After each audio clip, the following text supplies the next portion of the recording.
Today, we become legends.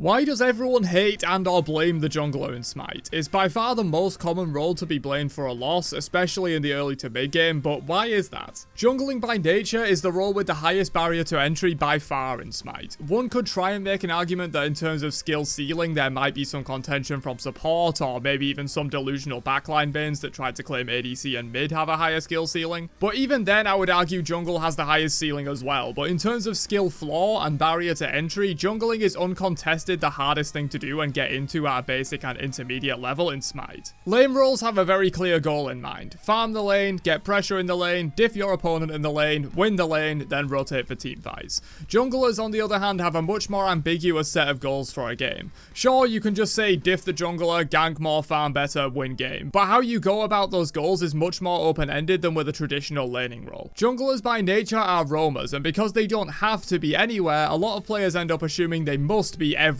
sometimes all at once. Junglers also have by far the most influence on the early and mid game of Smite because they are the pace setters, the playmakers, the wildcards so to speak. Sure, you can diff your opponent in solo lane, but there's only so much you can do with that lead because ultimately you still need to cover your lane for the early and mid game. Junglers hold a massively outsized influence on the flow and pace of the match because they decide where they go and when, compared to a laner that for the most part just covers their lane for the early and mid game. Supports are a bit of a different beast and almost take on a light version of jungling in terms of how much they roam and how much influence they have. Perhaps supports need their own video, but even compared to supports, junglers have an outsized influence on the early and mid game compared to everyone else on the map, simply by the nature of them deciding where and when they get active. So the most difficult role to get into that also has the most influence on the most important parts of the match. This is a recipe for disaster, surely. Well, provided both junglers are mains of the role and have at least a decent understanding of what it entails, then you're golden. The issue arises when someone unfamiliar to the role, or worse still, completely new to it, takes up the mantle of jungling for the team. Because not only will they not know where to be, how to farm, when to gank, and thus lose that outsized influence as they get diffed by the enemy jungler at every turn, but jungle is also by far the worst role to play from behind and the easiest to get snowballed on. Laners get free minion waves every 30 seconds guaranteed, and that's a majority of their farm throughout the early and mid game. Even supports will gain a large portion of their gold through splitting those minion waves with their laners. Outside of fairly niche strategies like lane freezing, the worst that can happen to laners is being forced under tower and losing most of the gold from these waves.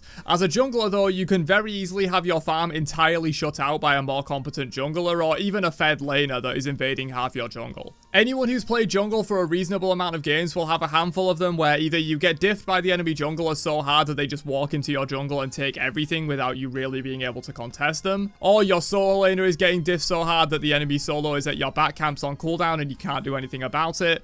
Even something as simple as the enemy mid getting fed and controlling every mid camp spawn can put you noticeably behind as the jungler through no real fault of your own. Regardless of how it happens, the fact that your farm can be stolen so easily as the jungler makes it by far the most punishing role to be losing the game with, and you can be completely shut out very early on by a more competent jungler on the enemy team or a fed laner. And that's really the core of why junglers are the most hated role in Smite. It's the hardest role to get into, the most punishing role when losing, and the most influential role by far in the early and mid game.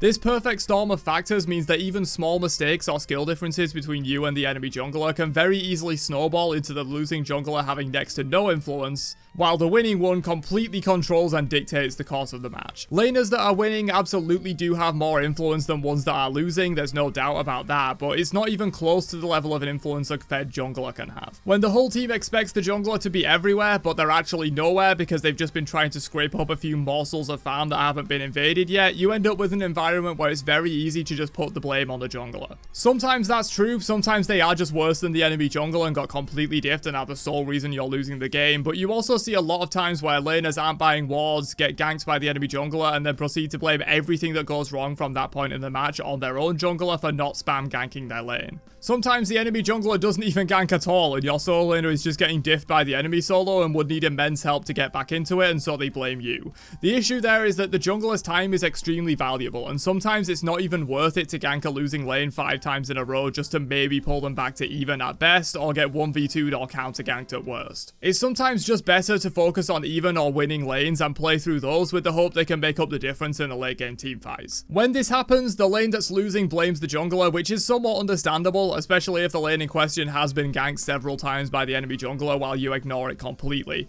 But there are plenty of times when the laner is just getting diffed and wants Daddy Thor to bail them out from the jungle with a gank. And where experienced junglers might sometimes know that a lane is a lost cause and receive blame for not ganking there, an inexperienced jungler might not even recognize where they need to gank in the first place and receive blame for that too. It's just the wildcard nature of the role and the fact that it holds the most influence and is expected to be everywhere on the map that leads them to being a very easy scapegoat for the team. Especially by players that don't have a lot of experience in the role and don't know that they simply can't be everywhere at once, and if all three lanes are losing, it's very hard to gank full health opponents while you're on 20% HP pushed onto your tower and not poking at all. Don't get me wrong, junglers are of course to blame sometimes for completely ignoring ganks and just power farming or just misplaying ganks entirely, be that mechanically or by choosing to gank at bad times that won't result in anything. I do however feel that junglers receive far more than 1/5 of the blame when they are only 1/5 of the team. Be that because of their outsized influence or because of the massive barrier to entry, meaning inexperienced junglers stand out far more than an inexperienced laner, or simply because your solo laner has bought 0 wards and spends the entire match on the enemy's tower line. Whatever the reason, junglers are by far the most hated role in Smite, and I hope this video helped in explaining why that is. Sometimes that jungle diff F6 at 10 is justified, but a lot of the time it's not. Catch you guys in another one later on. Have a great day, and peace out, you nerds.